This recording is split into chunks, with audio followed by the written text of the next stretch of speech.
You didn't notice, did you? You didn't notice when you pretended to be asleep in the car just to have your mother carry you up to bed for the last time. You didn't notice when you ran to the door and yelled "Daddy's home" after work and he picked you up and spun you around for the last time. You didn't notice when the rain washed away your chalk drawings on the sidewalk and you never went back out there to color hopscotch again. You didn't notice that when you dried off after you danced in the rain and jumped in the puddles, you started caring about makeup and hair getting ruined and you never went back out. You didn't notice that you hung up those plastic play phones and never opened it again. You had a real one now and it was not a toy but an addiction. You didn't notice that you put on your shoes after playing in the ball pits and you never took them off again. You didn't notice when you ate ice cream for the last time without counting calories in your head. You didn't notice when you had your last fight with your sister about who got the passenger seat before you started arguing about who got to drive the car. You didn't notice when you stopped believing in Santa Claus as the magic of Christmas was replaced with material wish lists. You didn't notice when you stopped believing in a monster that lived under your bed as it started to come out in the reflection of your mirror. You didn't notice when you went to field day for the last time, when you got your last participation trophy, when you kicked your brother's seat during a road trip for the last time,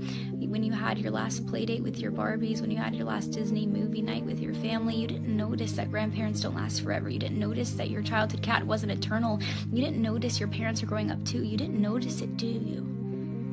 You didn't notice that you grew up, but you notice it now, don't you? You notice it every time you look in the mirror and you are shocked because your reflection doesn't look familiar. You look older, you look tired, you look like it's been centuries since you let your imagination run wild. You look like you don't even remember what it's like to be a child, and you notice that every time you look back at pictures and you notice how you were at the age that little you was always wishing for, and you notice how you never thought you would make it this far. Adulthood was as fantasy as the games you would play, but here you are, and you notice it now, don't you? The time goes by too fast.